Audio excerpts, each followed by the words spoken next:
Are you looking to optimize your mindset and lifestyle for success in today's business world? You're in the right place. This is where you get to build your freedom through promoting through Facebook and selling on Amazon. Welcome to Actualize Freedom with your hosts, Wilson and Danny.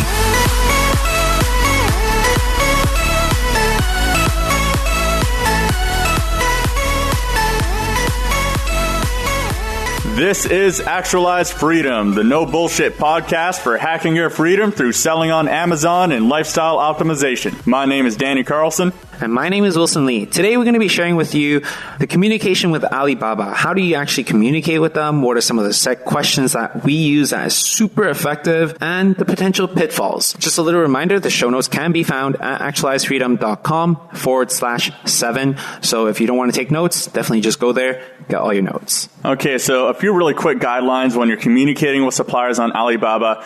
Treat them like you would like to be treated. They're not just some little, computer that's on the other end. That's a real human being. Treat them with some respect. And when you're reaching out, you don't need to go in depth of, who you are, how many dogs are in your family, or where you work. Just a brief little description of your company. And, you want to be kind of shown as a big company, but brief description is good.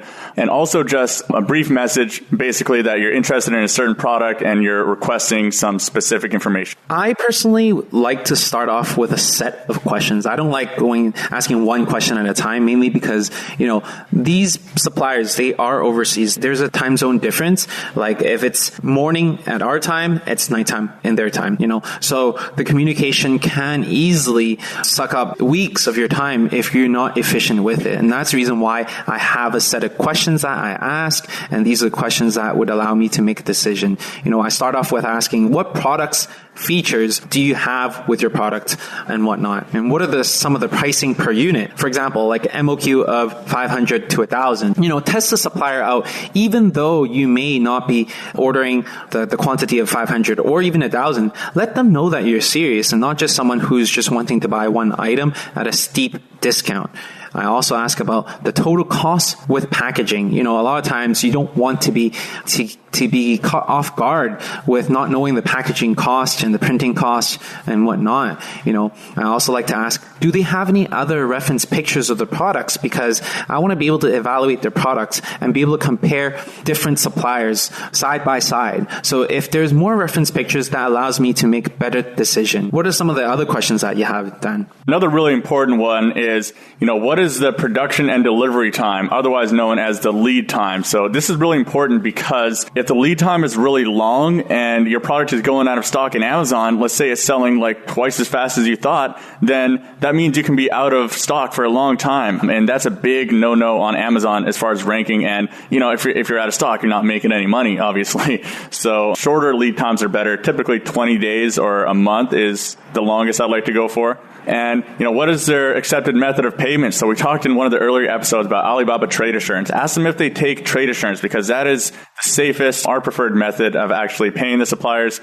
You don't want to be sending them Western Union or something like that. If they only accept Western Union, that's a red flag that there's some scam artists or something like that. For sure. Ask them the cost of a sample and if there's an additional fee for it. A lot of them will give you a free sample, but you want to demonstrate that you're willing to pay that fee because it's a big red flag for them if you're asking for free samples, because a lot of people on Alibaba are just some dude sitting in his basement in his underwear just trying to get some free samples off these suppliers. So, and typically speaking, shipping for a product will range anywhere from $30 or $40. So, prepare for this price. A typical price, all included is going to be like, $50 to $100 for the sample and shipping price to get it over to you. I wouldn't hassle them on this too much. It's a cost of doing business, and it shows them that you're serious too. If you're unwilling to spend $100 to test out a business relationship that could be worth thousands and thousands of dollars, then it shows that you're not actually a serious company, right? For sure. And at the end of the day, just be prepared to spend this money, right? Don't hassle for the few, like $50 and whatnot, mainly because, you're going to be investing thousands of dollars in inventory. And if you're not willing to spend the $200-$300 testing out different suppliers and looking at the samples, then you're not ready for this business. You're not ready to order thousands of dollars of inventory moving forward, right? So being in the right mindset, knowing the fact that this will cost you and that this is essential of finding the right supplier. is very, very important. Don't let this be a reason for you not to engage in this process or not taking action and starting this business. With any other business, like a brick and mortar business, same thing, right? You have your sunk costs, you have your equipment costs, you have, you need to establish relationship with different suppliers and whatnot as well. Actually, the money that you're going to be risking is much more if you're running a brick and mortar business than an online business, So building these relationships and paying for the sample is just part of the costs that you need to budget in when you decide to jump into an e-commerce business. This template of questions that Danny and I created has served us quite well and has saved us a lot of time back and forth dealing with the suppliers and getting these info, because this set of questions, once we have the answers to this set of questions, it would allow us to compare suppliers side by side. And once we're able to compare them side by side, we would be able to know which suppliers to go with, right? So, if you guys want this set of questions, this template of questions that we have it ready for you to download at actualizefreedom.com/resources. So what is it that we look out for when we're dealing with samples or suppliers, Danny? Yeah, so beyond just the product quality, it's not just about the quality of the samples that the suppliers give you, because sometimes they'll just give you an amazing sample and a really crappy order after that. So you should also be looking for, compare the prices as well, obviously, but some things a lot of people don't think about is how good is their English? Is your communication with them smooth, or are they misunderstanding a lot of things and leaving a lot of things out in responses and stuff like that? And another one is response time. Are they taking several days to get back to you every time? If they are, it's a good chance that they are, either overworked, they're overloaded, and you probably don't want to work with them. They're going to be late on your orders, and responding to them is going to take a long time. And like Wilson said, it's cutting down your time. Communicating can be worth a lot of money. Let's say that they take an extra day to respond every single time, and over the course of 7 to 20 interactions, that works out to 2 or 3 weeks. That's 2 or 3 weeks worth of sales that you missed out on. So if your product was selling, let's say $20,000 a month, $10,000 a month, you had a really good product, then that's worth thousands and thousands of dollars just because your communication did not go smooth. Another thing is, are they actually answering all of your questions? Let's say you have a list of 4 questions and they came back and they answered 3 of them or 2 of them, or they just really, they didn't understand it properly and they're kind of saying something totally different. That's a big red flag. And are they sketchy or are they upfront? Do they keep changing their mind on you? They say one thing and then, 2 messages later, they're changing their mind. No, we didn't say that. No, stuff like that. So you really want to, do they have integrity too? Are they an honest company? That's a huge, huge thing. Through my countless years of dealing with suppliers in China, the ones that actually allude to the question that you ask are the ones that you really need to look out for. When you're super straightforward, you have set questions for them, it becomes very easy for them to answer your questions. But if they start eluding specific questions, that means that something is wrong. That means that there's something that they want to hide. Sometimes they may not, they might not just understand what you're asking. So that's okay if you can ask for clarification and whatnot. But if you ask the right question and they do understand it and they allude to your question, this is a huge red flag. And 9 out of 10 times, the relationship is never good from my personal experience dealing with these suppliers.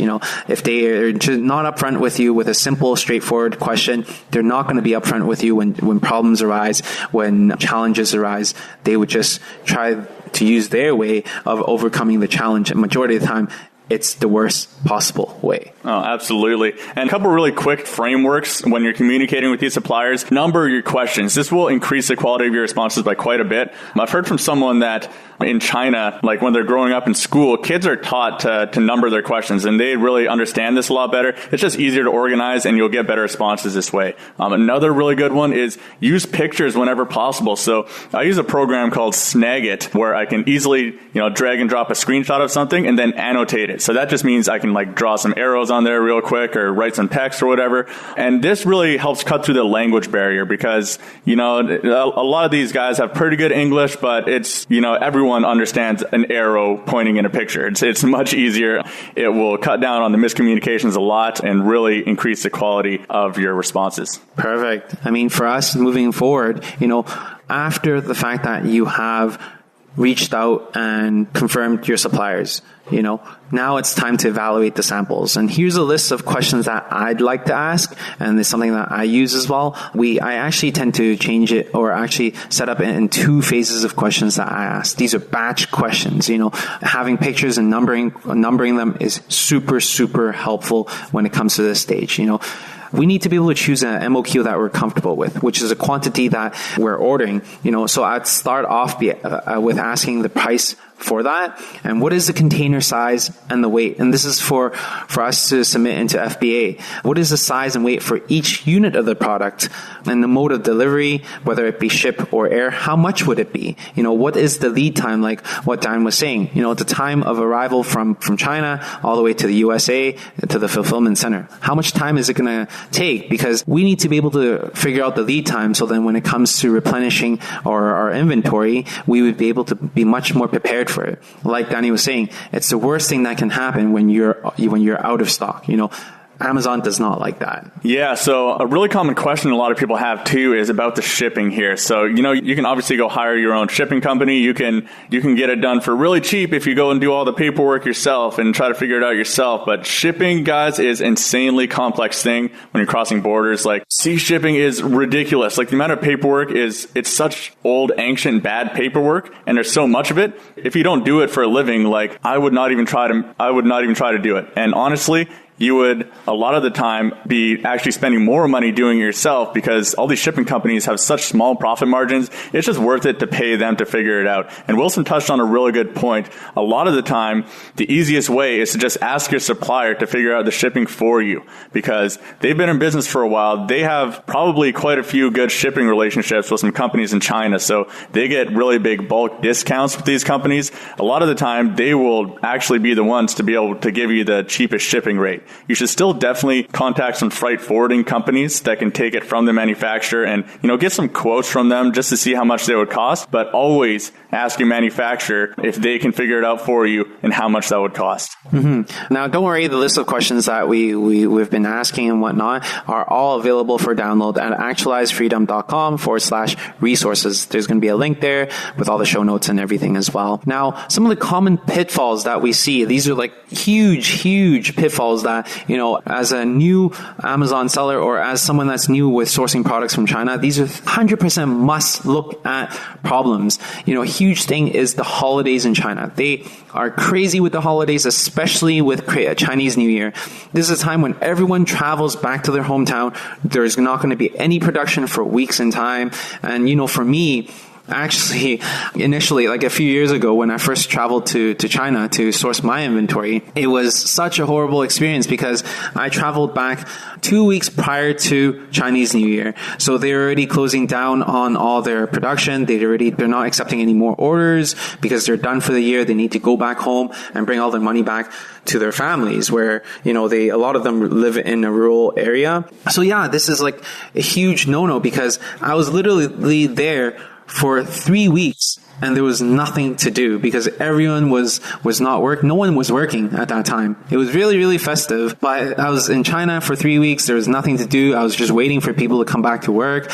And it was just such a horrible experience for me because I didn't know that there was such a tradition that they take 3 weeks off at the very minimum and that no one was working. So during this period of time, do expect that no communication whatsoever. Do not go there during this time and, just make sure that you pay attention to that. Now, if you're white labeling your products, make sure that your design is very, very important.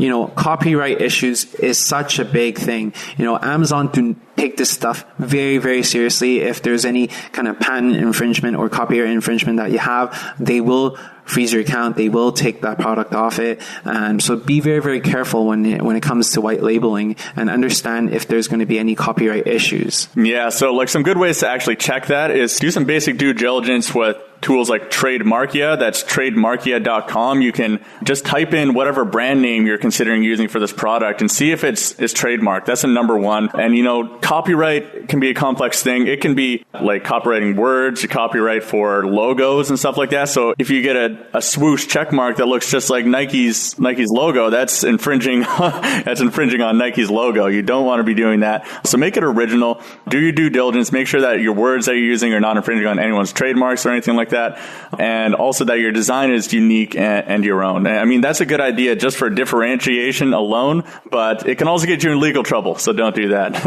And definitely, when suppliers, they say no or they're pushing back on something, don't take no for an answer right away. Chinese suppliers are used to negotiating a lot, so when they say no, definitely give them a little pushback and, try to at least negotiate and find a middle point. And a lot of the time, you can actually still get exactly what you want if you make some kind of other offer that, to find some other creative ways to figure it out. You don't necessarily have to meet them right in the middle. Just keep pushing back and forth, and most of the time you can get a lower price or whatever kind of terms you're actually going for. So, all right, guys, it's one thing to hear it, but it's another thing to take action and improve your life. So here are the action steps for this episode. Number 1, communicating with suppliers and actually order at least 3 samples from suppliers. So go on Alibaba, actually search for your product and, reach out to them. Based on all the stuff that we went over here, make sure you're following all these frameworks, test the questions that we have given and get a feel for yourself how it actually works. This is a longer process. The first couple suppliers you reach out to probably won't be any good, but, get a start and learn the skills of communicating and finding these suppliers, and you'll get a really good start on this. Yeah. And, lastly, make sure that you don't take no for an answer. At the end of the day, we are in business. We are problem solvers, right? If you take no and you just, if the first sign of trouble and the first sign of a hurdle that arises and you take no for an answer, then you're not going to be able to succeed in this game, right? So make sure that you always challenge them, provide another more creative solution and ask them. And majority of the time, they will compromise because they too want your business as much as you want their help, At the end of the day, if you guys like this message that we're sharing, if you like the value that we're providing, or if you have any feedback for us of how we can better improve in delivering and produce a better show, please go and subscribe on iTunes and leave us a review. Let us know how we can do better, or let us know if we're actually delivering any value for you. Go there, show us some support, and that would mean the world to us. Totally. I mean, we have fun doing these things, but it's more fun if we're actually helping you guys out. So please let us know. If you guys want to see the show notes, then go check them out at actualizefreedom.com/7. If you're driving or too busy to take the notes, we have done this for you. So thanks for joining us, guys. This has been Actualize Freedom, and we'll see you on the next episode. Thanks so much for listening to this episode of Actualize Freedom with Wilson and Danny, online at actualizefreedom.com. If you like today's episode, please review and subscribe, and we'll catch you next time.